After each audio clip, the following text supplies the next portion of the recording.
Le 29 avril 1945, Bavière, Allemagne. Les portes du camp de prisonniers de guerre s'ouvrirent en grand. Les chars américains s'avancèrent.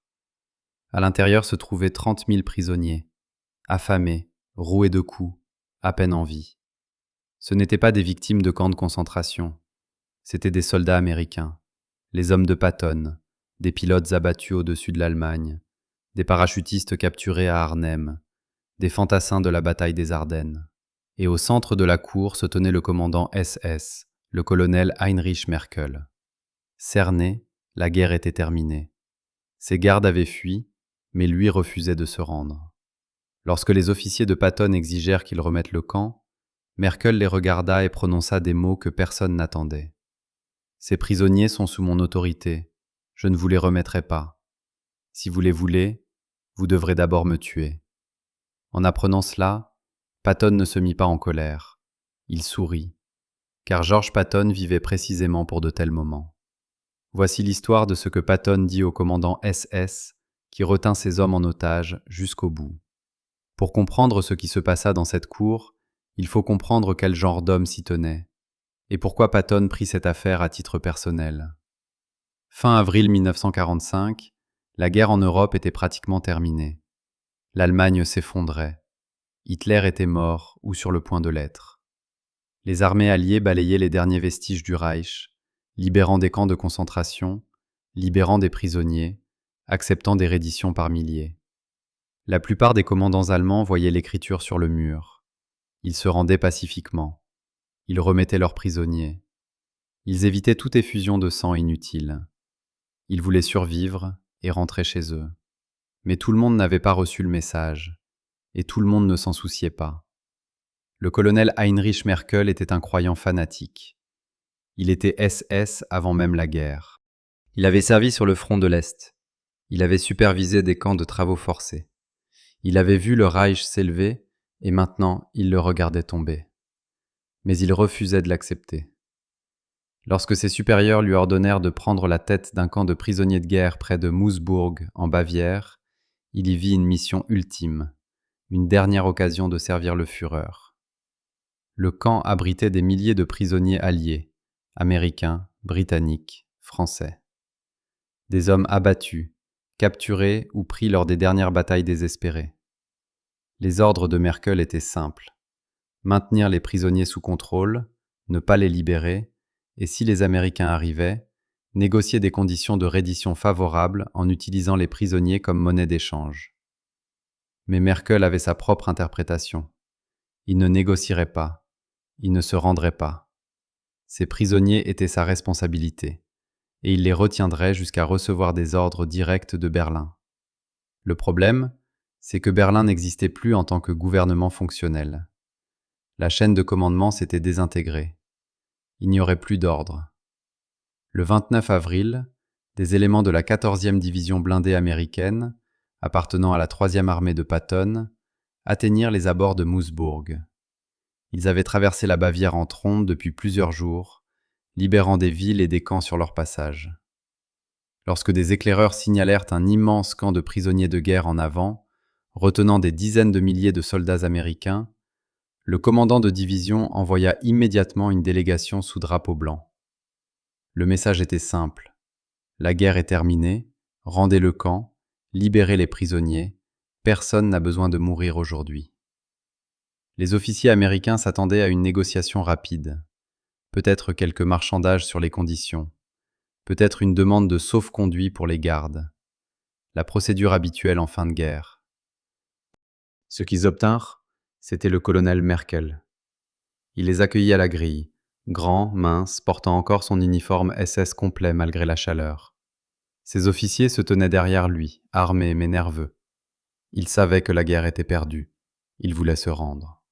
Mais Merkel était leur commandant, et dans la SS, désobéir aux ordres signifiait l'exécution. Le lieutenant américain transmit l'exigence de reddition. Merkel écouta en silence. Puis il répondit dans un anglais parfait. « Je suis le commandant de ce camp. Ces prisonniers sont sous mon autorité. Je n'ai reçu aucun ordre de les libérer. Je ne rendrai pas cet établissement. Si vous tentez de le prendre de force, Je considérerai cela comme un acte de guerre et j'agirai en conséquence. L'officier américain était stupéfait. Colonel, la guerre est terminée. L'Allemagne a capitulé. Il est inutile de résister. L'expression de Merkel ne changea pas. L'Allemagne n'a pas capitulé. Le Führer continue le combat. Je n'ai reçu aucun ordre. Ces hommes restent sous mon contrôle. Colonel, nous avons des chars, nous avons de l'artillerie. Nous prendrons ce camp, que vous vous rendiez ou non. Merkel fit un pas en avant. Alors vous devrez d'abord me tuer, car je ne remettrai pas un seul prisonnier tant que je serai en vie. La délégation américaine regagna ses lignes et rendit compte de la situation à son commandant, qui transmit immédiatement le rapport à la chaîne de commandement. En moins d'une heure, l'information parvint au quartier général de la 3e armée. Patton était dans sa remorque de commandement en train d'étudier les cartes de l'avancée en Autriche lorsque son chef d'état-major lui apporta le message. « Mon général, nous avons une situation à Moosbourg, le camp de prisonniers de guerre. Le commandant SS refuse de se rendre. Il dit qu'il se battra plutôt que de libérer les prisonniers. » Patton leva les yeux de la carte. « Combien de prisonniers ? » « Environ 30 000, mon général. » La plupart sont américains. La mâchoire de Patton se serra. Ce n'étaient pas de simples prisonniers, c'étaient ces hommes, des soldats des unités de la 3e armée capturés pendant l'avance, des hommes qui avaient combattu sous ses ordres et s'étaient retrouvés derrière des barbelés ennemis. Comment s'appelle le commandant ? Colonel Heinrich Merkel, SS, endurci. Il aurait dit à nos officiers qu'ils devraient le tuer pour avoir le camp. Patton se leva. Il marcha jusqu'à la carte et trouva Moosbourg, à 25 km de sa position actuelle, moins d'1 heure en jeep. « Faites venir mon chauffeur, dit-il calmement. Son état-major échangea des regards. Il connaissait ce ton. « Mon général, nous pouvons négocier et nous pouvons faire venir. » Patton le coupa. « Je ne négocie pas avec des officiers SS qui retiennent mes hommes en otage. Faites avancer ma jeep, je vais dans ce camp. » « Mon général, ce n'est pas immédiatement. » 30 minutes plus tard, la jeep de Patton arrivait devant le camp de Moosbourg. Il portait son uniforme de combat, son casque orné des 3 étoiles et ses revolvers à crosse d'ivoire à la ceinture. Il n'était pas venu seul. Une compagnie d'infanterie complète et un peloton de chars le suivaient. Les grilles étaient toujours fermées. Des gardes allemands se tenaient dans les miradors, les fusils prêts, mais incertains. À l'intérieur des barbelés, des milliers de prisonniers regardaient en silence, stupéfaits. Ils voyaient les chars américains. Ils voyaient le général 3 étoiles descendre de sa jeep. La nouvelle se propagea dans le camp comme une traînée de poudre. Patton est là. Patton est venu nous chercher. Patton marcha droit vers la grille principale. Son aide de camp marchait à ses côtés, portant un drapeau blanc. L'infanterie forma un périmètre. Les chars se positionnèrent avec des lignes de tir dégagées. Patton s'arrêta à 3 mètres de la grille et lança d'une voix qui porta jusqu'au bout de la cour. « Colonel Merkel, je suis le général George S. Patton, commandant de la 3e armée. Je suis ici pour mes hommes. Ouvrez cette grille et rendez votre commandement immédiatement. » Il y eut un long silence. Puis le colonel Merkel apparut. Il traversa la cour lentement, venant seul du bâtiment du commandant. Ses officiers restèrent en retrait. Ses gardes demeurèrent dans leur mirador. Ils voulaient affronter Patton seul. Merkel s'arrêta de l'autre côté de la grille. Les 2 hommes se faisaient face à moins de 5 mètres, séparés par du grillage et des barbelés. Patton le fixait avec une fureur glaciale. Merkel le regardait avec le fanatisme d'un homme qui n'avait plus rien à croire, si ce n'est ses ordres. « Général Patton, » dit Merkel d'une voix posée, « j'ai exposé ma position à vos officiers. Je ne puis rendre ce camp sans ordre de mes supérieurs. » La voix de Patton était de glace. « Vos supérieurs sont morts ou capturés. Le Führer est mort. L'Allemagne a capitulé. La guerre est terminée. Il n'y aura plus d'ordre. » Je n'ai reçu aucune confirmation officielle de cela. Patton fit un pas vers la grille. « Vous retenez 30 000 soldats américains prisonniers, mes soldats, des hommes qui ont combattu sous mon commandement. Et vous me dites que vous refusez de les libérer parce que vous n'avez pas reçu un bout de papier d'un gouvernement qui n'existe plus ? Je suis mes ordres. Vos ordres n'ont plus aucune valeur. Votre chaîne de commandement a disparu. La seule chose qui se dresse entre ces hommes et la liberté, c'est vous. Je n'abandonnerai pas mon poste. L'expression de Patton s'assombrit. Il regarda Merkel avec le mépris que l'on réserve à quelque chose d'insignifiant. Laissez-moi vous expliquer quelque chose, colonel. J'ai passé 4 ans de ma vie à me battre sur 2 continents. J'ai vu des choses qui briseraient la plupart des hommes. J'ai tué des ennemis qui méritaient de mourir, et des ennemis qui ne faisaient que suivre les ordres. Mais en tout ce temps, je n'ai jamais rencontré un homme aussi pathétique que vous. Le visage de Merkel pâlit, mais Patton n'avait pas terminé.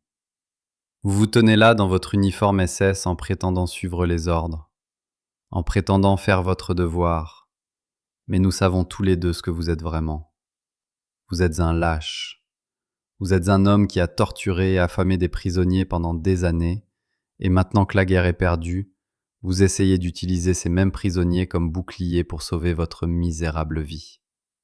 Merkel ouvrit la bouche pour parler, mais Patton continua par-dessus lui. Vous croyez que retenir ces hommes en otage vous donne un levier? Vous croyez que ça vous rend important? Non.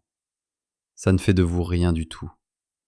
Car lorsque je franchirai cette grille, et je la franchirai, vous n'avez que 2 choix. Soit vous l'ouvrez et vous vous rendez en soldat, soit vous me forcez à la prendre de force. Et quand je le ferai, je veillerai personnellement à ce que vous soyez jugé comme criminel de guerre et pendu pour ce que vous avez fait à ces hommes. Le camp était silencieux. 30 000 prisonniers se tenaient immobiles, en train de regarder. Les gardes allemands regardaient depuis les miradors. Les officiers de Merkel regardaient depuis les bâtiments. Patton se pencha encore plus près des barbelés. Je me fiche de vos ordres. Je me fiche de votre loyauté envers un Führer mort. Ce qui me tient à cœur, ce sont mes hommes, et je les ramène chez eux aujourd'hui. Alors faites votre choix maintenant, colonel. Ouvrez cette grille, ou je vais y envoyer un char, et vous pourrez expliquer à Dieu pourquoi vous avez choisi de mourir pour rien. Pendant un long moment, Merkel ne dit rien. Son visage était blême. Ses mains tremblaient. La certitude absolue qu'il avait portée pendant des années s'effondrait sous le poids des mots de Patton. Finalement, Merkel parla. Sa voix était à peine audible. Quelle garantie ai-je que mes hommes seront traités équitablement? La réponse de Patton fut immédiate et froide. Vous avez ma parole qu'ils seront traités conformément à la Convention de Genève, ce qui est bien plus que ce que vous avez accordé aux hommes que vous avez détenus ici. Maintenant, ouvrez cette grille. Merkel resta figé encore un instant. Puis, sans un mot, il se retourna et marcha vers la tour de garde. Il fit un seul geste de la main. La grille s'ouvrit. Patton entra, son infanterie suivit. Les prisonniers éclatèrent en cris. 30 000 voix criant, pleurant, célébrant. Des hommes retenus pendant des mois ou des années, affamés, battus, soudain libres. Patton marcha directement vers le premier groupe de prisonniers américains. Il ne prononça pas de discours, il ne serra pas de main.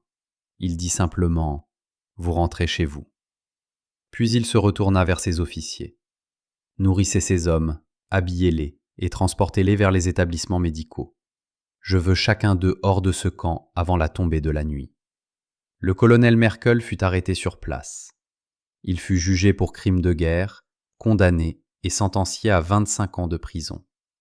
Il en purgea 12 avant de mourir d'une crise cardiaque en 1957. La libération de Moosburg devint l'un des plus grands sauvetages de prisonniers de guerre en une seule journée de toute la guerre. Patton veilla personnellement à ce que chaque prisonnier soit comptabilisé, soigné et renvoyé chez lui. Des années plus tard, des survivants du camp furent interrogés sur ce dont ils se souvenaient le plus de ce jour-là.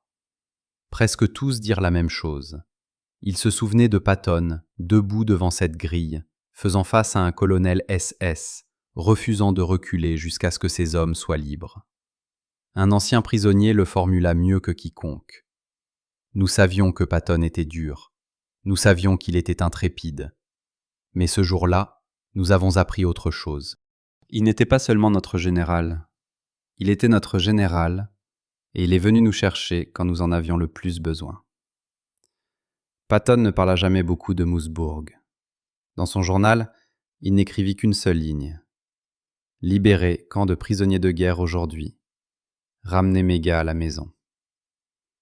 Le commandant SS apprit à ses dépens que retenir des soldats américains en otage était une erreur qu'il regretterait jusqu'à la fin de ses jours.